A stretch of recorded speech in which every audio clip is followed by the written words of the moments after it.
ओम श्री उमा महेश्वराय नमः। हरे कृष्णा। ओम नमः शिवाय। हरतालिका तीज की संपूर्ण कथा आरती।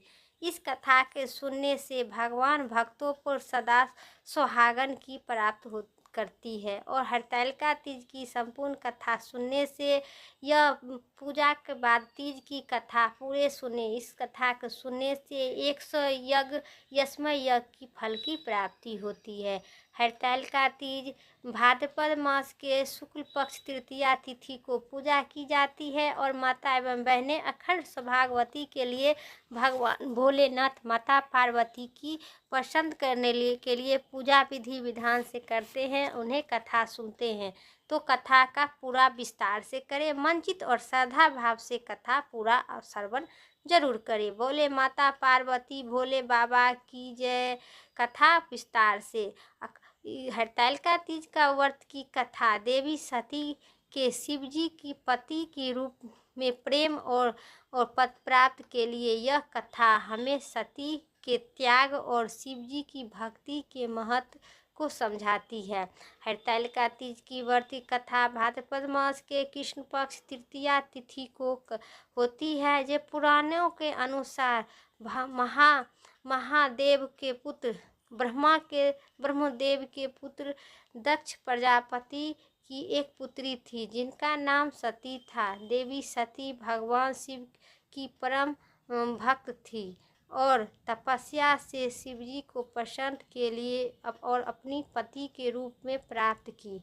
एक बार प्रजापति दक्ष ने एक विशाल यज्ञ का आयोजन किए, लेकिन इनमें शिव और सती को नहीं बुलाए।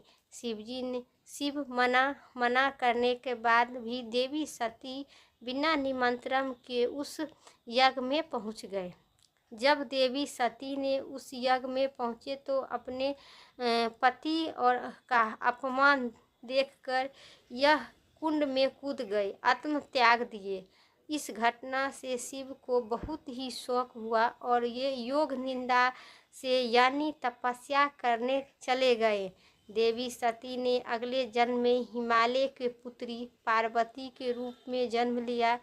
इसी जन्म में भी महादेव को ही पति के रूप में पाने चाहती थी। इसके बाद में दिन रात शिव जी का ध्यान रखने लगी। एक दिन देवी पार्वती ने सखियां जया विजया उन्हें घोर जंगल में ले गया, जहां पार्वती ने रेत से शिवलिंग का निर्माण किया और भोलेनाथ की तपस्या को प्रसन्न करने के लिए घोर तपस्या की। देवी पार्वती की ये कठोर तपस्या 12 वर्ष तक चली। प्रसन्न होकर भोले बाबा ने उन्हें दर्शन दिया और पति के रूप में स्वीकार किए।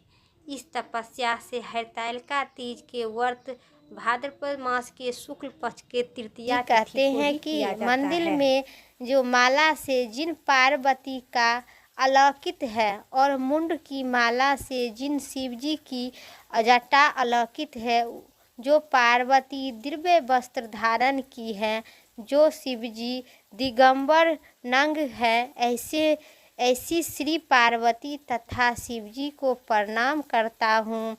रमणीय कैलाश पर्वत के शिखर पर बैठे हुए श्री माँ पार्वती कहते हैं, हे महेश्वर, हमें कोई गुप्त व्रत पूजा बताइए जो सब धर्मों से सरल हो, जिसमें परिश्रम भी कम करना पड़े लेकिन फल अधिक मिले।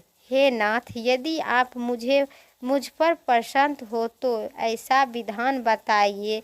हे प्रभु, किस तप व्रत या दान से अधिक मध्य और सख्त सहित आप जैसे महाप्रभु हमको प्राप्त हुए हैं। और शिवजी बोले, हे देवी सुनो, तुमको एक व्रत जो मेरा सर्वथम और छिपाने का योग है, लेकिन तुम्हारे प्रेम का भयभूत होकर मैं तुम्हें बताती हूँ। सुनो। जैसे नक्षत्रों में चंद्रमा, ग्रहों में सूर्य, वर्णों में ब्रह्मा, देवताओं में विष्णु भगवान, नदियों में गंगा, पुराणों में महाभारत, वेदों में सामवेद और इंद्रियों में मन श्रेष्ठ, सब पुराणों और वेदों से सर्वप्रथम जिस तरह कहा गया है, मैं तुम्हें एक प्राचीन व्रत का बताता हूँ बारे में। एक एकांत मन से सुनो। जिस व्रत के प्रभाव से मेरा ध्यान आसन प्राप्त हुआ है, इस स्थान पर हमें प्राप्त किया गया है, वह तुमको बताता हूँ, क्योंकि मेरी प्रिय है। भाद्रपद मास के हस्त नक्षत्र में शुक्ल पक्ष की तृतीया तिथि को उनका अनुष्ठान मात्र से स्त्री सब पापों से युक्त हो जाते हैं। हे देवी, तुमने आज बहुत दिन पहले हिमालय पर्वत पर इस व्रत किए थे। यह निपुत सब निसंतान को मैं तुमसे कहूँगा। सुनो। पार्वती जी ने पूछे, हे नाथ, मैं क्यों यह व्रत किया था, यह सब आपके मुख से मैं सुनना चाहती हूँ। शिवजी कहने लगे कि भारतवर्ष में उत्तर की ओर एक बड़ा रमणीय और पर्वतों में से श्रेष्ठ हिमावन नामक पर्वत है, जिनके आसपास तरह तरह के भूमियों है, तरह तरह के वृक्ष और उस पर लगे हुए नाना प्रकार के पक्षियों, अनेक प्रकार के पशु उस पर निवास करते हैं। मैं वहां पहुंचकर गंधर्वों के साथ बहुत सी देवताओं, सिद्ध चरण, पक्षीगण सदा प्रसन्न मन से विचय करते हैं। वहां पहुंचकर गंधर्व गाते हैं और अप्सराएं नाचती है। उस पर्वत राज से कितने की शिखर ऐसा है जिनमें स्फटिक, रत्न और वैमृत है की खाने भरी है। यह पर्वत ऊंचा तो इतना अधिक है कि मात्र से घर की तरह समझ कर आकाश स्पष्ट किया जाता है। इनके समस्त शिखर संदेह हिमालय से अचित्र रहते हैं और गण जल ध्यावनी सदा सुना जाती है। पार्वती, तुमने कल्याणकारी में उसी पर्वत पर तपस्या की थी। 12 वर्ष तक तुम उल्टी नंगी केवल दुआ पीठ पर मांग रही थी। 64 वर्ष तक भूखे सूखे पत्ते खाकर रही। माघ मास में तुम जल में बैठी रही और वैशाख मास की दोपहर में पंचानिक तपस्या थी। सावन मास में जल वर्षा तो तुम भूखी प्यासी रही, मैदान में बैठी रही। तुम्हारे पिता इसी तरह के कष्ट सह कर देख कर बड़ी ही दुखी हुए। वे चिंता में पड़ गए, मैं अपनी कन्या किसको दूँ। उसी समय नारद जी तुम वहाँ पहुँचे और मुनि श्रेष्ठ नारद जी उस समय तुम्हें देखने को गए। नारद जी को देखकर गिरिराज ने ध्यान और आसन इत्यादि देकर उनकी सम्मान और पूजा किए और कहा कि हे स्वामी, आप किसके लिए आए हैं। मेरे यहाँ आए भाग्य खुल गया। आपका आगमन से मेरे लिए बहुत ही अच्छा है। नारद जी कहने लगे कि हे पर्वतराज, सुनो, विष्णु भगवान का भेजा हुआ आपके पास आई हूँ। आपके यहाँ आए हो। आप चाहिए तो इस कन्या रत्न किसी योग वर को दे दीजिए। भगवान विष्णु के समान योग वर ब्रह्मा, इंद्र और शिव इनमें से कोई नहीं है। इसलिए मैं यहाँ आपका कहूँगा कि आप अपनी कन्या भगवान विष्णु को दे दीजिए। देव हिमालयवन ने कहा कि भगवान विष्णु स्वयं मेरी कन्या ले रहे हैं और आप यहाँ संदेश लेकर यहाँ आए हैं तो उन्हें अपनी कन्या दूंगी। हिमालय वन की इतनी बात सुनकर मुनिराज नारद आकाश में विलोपित हो गए। वे पीताम्बर शंख चक्र और गदाधारी भगवान विष्णु के पास पहुँचे। वहाँ हाथ जोड़कर नारद जी ने भगवान विष्णु से कहे, हे देव सुनो, मैं आपका विवाह पक्की कर आया हूँ। इधर हिमालय वन ने पार्वती के पास जाकर कहा कि हे पुत्री, मैं तुम्हें भगवान विष्णु को दे डालूं। तब पिता की बात सुनकर तुम बिना उत्तर दिए हुए अपनी सखी के घर चली गई। पार्वती वहीं जमीन पर पलट पलट कर बड़ी ही दुखी होती हुई विलोप करने लगी। तुम इस तरह के विलोप करते देखकर एक सखी की पास जाकर कहा, देवी तुम क्यों इतनी दुखी हो, इसका कारण बताओ। तुम्हारी जो इच्छा होगी मैं वही यह यथाशक्ति उनका पूरा करूँगा, चेष्टा करूँगा, इसमें कोई संदेह नहीं है। पार्वती बोली, मेरी जो इच्छा अभिलाषा है उसे तुम प्रेम पूर्वक सुनो। एकमात्र शिव जी को अपना पति बनाना चाहता हूँ, इसमें कोई कुछ भी संदेह नहीं है। मेरे इसी विचार को पिता जी ने ठुकरा दिया, इसमें मैं इनके शरीर का त्याग दूंगी। पार्वती की इस बात को सुनकर सखियाँ ने कहने लगी कि शरीर का त्याग मत करो, चलो किसी ऐसा वन चलो जहाँ पिता का पता न लगे। ऐसी सलाह देकर तुम वैसे वन जो पहुँची, इधर उधर तुम्हारे पिता घर घर तुम्हें खोजने लगे। दूतों द्वारा खबर लेने लगे कि कौन देवता या किन्नर मेरी पुत्री को हरण कर लिया है। उन्होंने मन ही मन मैं नारद जी से आगे प्रतीक्षा कर चुका हूँ और अपनी पुत्री भगवान विष्णु को दूंगा। ऐसा सोचते सोचते हिमावन मूर्छित हो गए। गिरिराज को मूर्छित देखकर सब लोग हाहाकार करते हुए दौड़ पड़े। जब होश हुआ तब सब पूछने लगा कि गिरिराज आप अपनी मूर्छा के कारण बताइए। हिमावन राजा गिरिराज ने कहे, आप लोग मेरे दुख का कारण सुनो। न मालूम कौन मेरी कन्या को हर ले गया है।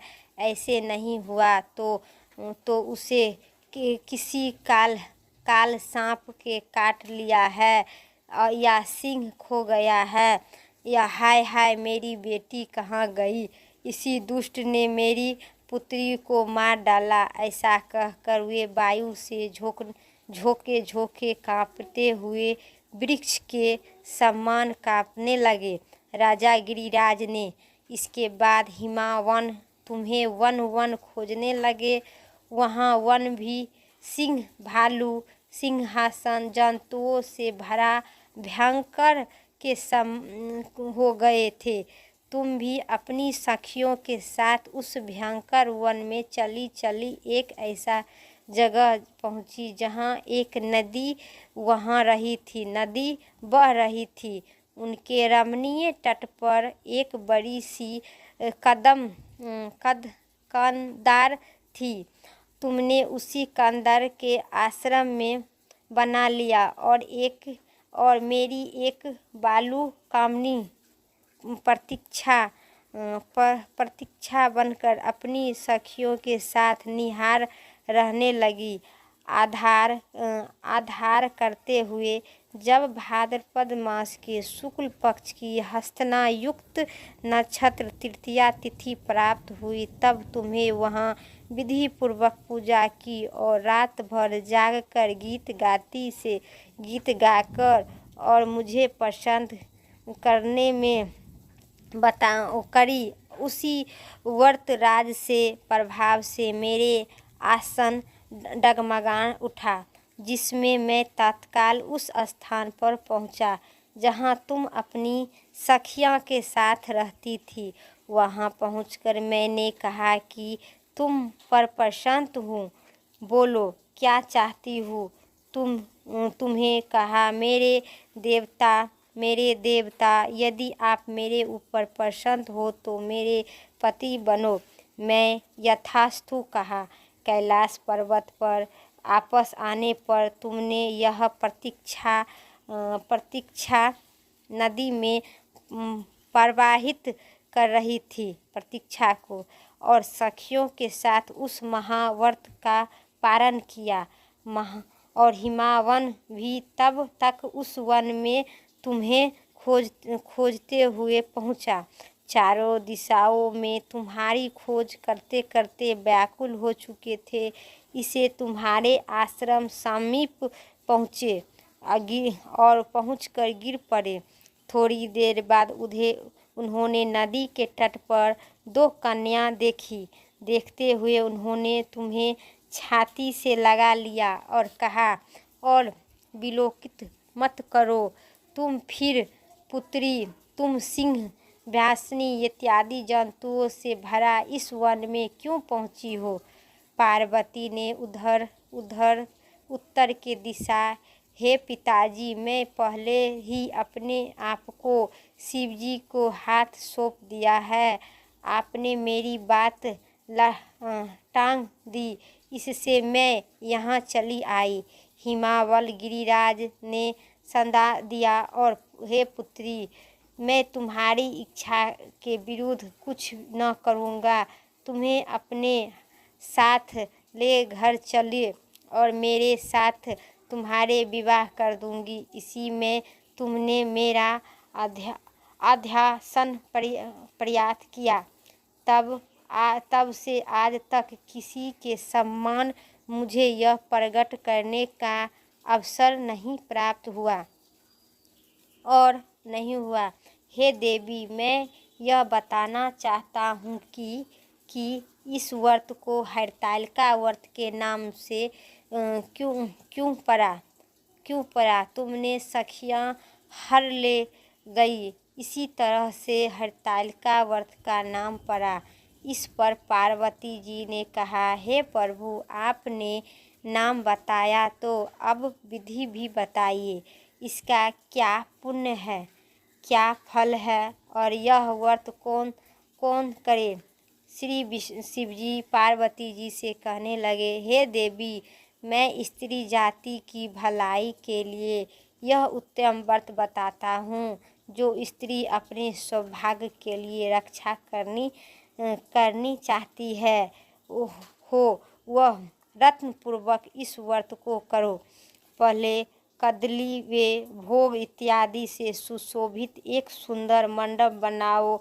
उसमें रंग बिरंग के रेशमी कपड़े, चंद्रमा लगा हुआ, चंदन इत्यादि सुशोभित द्रव्य से वह मंडप बनवाओ। फिर शंख, मेरी, मृग तथा इत्यादि बजाओ। बहुत से लोग एकत्रित होकर तरह तरह के मंगल कार्य करते हुए मंडप में पार्वती तथा शिव की प्रतिमा स्थापित करें। उसी दिन उपवास कर बहुत सी सुशोभित फूल, गंधर्व और मनोहार धूप, नाना प्रकार के नैवेद्य इत्यादि मात्र कर मेरी पूजा करे और रात भर जागरण करे। ऊपर जो वस्तु गिरे हुए हैं उनके अतिरिक्त नारियल, सुपारी, जमीरी, नींबू, लौंग, अनार, नारियल इत्यादि जो जो फल उपलब्ध हो सके उसे इकट्ठा कर ले। उस ऋतु में जो फल तथा फूल मिल सके विशेष कर सीखे। फिर धूप, दीप इत्यादि द्वारा निम्नलिखित मंत्र का उच्चारण करता हुआ पूजन करे। इसके बाद वो शिवजी से शिव पुराणों यह लेकर प्रशांत भाव पार्वती तक मंत्र उच्चारण करे। इसका अर्थवा इसी प्रकार है, शिवजी, शिव रूपी, हे मंगले, सब अर्थों को देने वाले, हे देवी रूपी आपको नमस्कार है। हे देवी रूपे आपको नमस्कार है। हे शिवे, आप सदा के लिए नमस्कार है। ब्रह्मा रूपी आपको नमस्कार है। हे जगदम्बे आपको नमस्कार है। हे सिंह वाहिनी संसार में भय से भयभीत मुझे दीन की रक्षा करो। इसी कामना की पूर्ति के लिए मैं आपकी पूजा कर रही हूँ। हे पार्वती मुझे राज्य और सौभाग्य दो, मुझे पर प्रसन्न हो। एक इन्हीं मात्र से पार्वती तथा शिव की पूजा करो और सदा विधि पूर्वक कथा सुनो। ब्रह्मा को वस्त्र गौ सुवर्ण इत्यादि देवो। इसी तरह एक चित्र होकर स्त्री पुरुष दोनों एक साथ पूजा करो। फिर वस्त्र इत्यादि जो कुछ भी उनको संकल्प करो। हे देवी जो स्त्री इसी प्रकार पूजा करती है वह सब पापों से छूट जाती है और उसे 7 जन्मों तक तथा सौभाग्य प्राप्त होता है। जो स्त्री भाद्रपद मास के शुक्ल पक्ष तृतीया तिथि को व्रत न करे अन्य भिक्षान करती है वे 7 जन्म तक बंधा रहती है और उसको बार बार विधवा होना पड़ता है। वह सदा दरिद्र पुत्र श्लोक कुल स्वभाव की लड़की होती है। सदा दुख भोगनी पड़ती है और उपवास न करने वाली स्त्री आनंद में घोर नरक में जाती है। तीज का आनंद खाने से सुकून, फल खाने की बंदरिया, पानी पीने से जोंक दूध पीने से सामीप, मांसाहार करने से बाधिक, दही खाने से बिल्ली, मिठाई खाने से चींटी और सब खाने से मक्खी होती है। सोने से अजगर और पति को धोखा देने से मुर्गी होती है।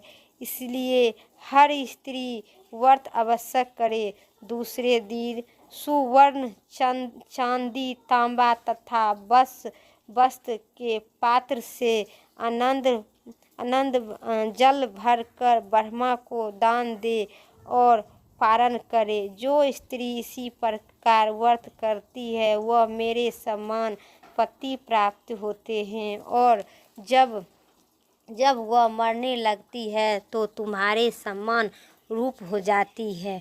उसे सब प्रकार का सांसारिक भोग और युक्त मिलती जाती है। इस हरतालिका व्रत की कथा सुनने मात्र से भक्तों को 1000 यज्ञमय यज्ञ और 1 सैकड़ यानी कि 100 वर्ष की वाजपेय यज्ञ करने का फल की प्राप्ति होती है। मैं यह सब उत्तम बात बताया हूँ और जो प्राणी इस व्रत हरतालिका तीज करते हैं या कथा सुनते हैं भगवान विष्णु, माता पार्वती उन्हें सदा सौभाग्य और संतान सुख की प्राप्ति होती है। प्रेम से बोलिए माता पार्वती शिव भोले बाबा की जय। जय जय भोले बाबा, माता पार्वती की जय। कथा यहीं तक था, अब सुनिए आरती। जय शिव ओमकारा प्रभु, जय शिव ओमकारा, ब्रह्मा विष्णु सदा शिव अर्धांगी धारा। जय शिव ओमकारा एकानंदी चतुरानंदी पंचानंदी राधे, हंसासनि गरुड़ासनि विषवाहनि छाज। जय शिव ओमकारा। 2 भुज 4 चतुर्भुज भुज 10 भुज अति शोभे, तीनों रूप निरखता त्रिभुवन जन मोहे। जय शिव ओमकारा। अक्षी माला वर्णमाला मुंडे माला धारी, हो स्वामी मुंडे माला धारी, चंदन मृग मद शोभे भोले शुभकारी। जय शिव ओमकारा। स्वत्याम्बरी पीताम्बरी बाघम्बरी अंगे हो स्वामी बाघम्बरी अंगे। ब्रह्मादिक सनकाधिक बेताधिक तिसंगे। जय शिवी ओमकारा करके मध्य कमंडल चक्र त्रिशूली धरिता हो स्वामी चक्र त्रिशूली धरिता। सुखकारी दुखकारी जगपातनकारी। जय शिवी ओमकारा ब्रह्मा विष्णु सदा शिव जानती अभिवेका हो स्वामी जानती अभिवेका। वर्णाक्षर में शोभित ये तीनों एका। जय शिवी ओमकारा। त्रिभुवन स्वामी जी की आरती जो कोई नर गावे हो भोले बाबा जो कोई नर गावे। कहती शिवानंद स्वामी मन वांछित फल पावे। जय शिवी ओमकारा जय शिवी ओमकारा। प्रेम से बोलिए भोले बाबा माता पार्वती की जय। कथा मेरा यहीं पर संपूर्ण समाप्त हुआ। अगर मेरी कथा अच्छी लगे तो लाइक करें, चैनल पर नए हैं तो सब्सक्राइब करें, कमेंट में माता पार्वती भोले बाबा ज़रूर लिखें। फिर अगली वीडियो लेके आते हैं, तब तक के लिए ओम नमः शिवाय, हर हर महादेव।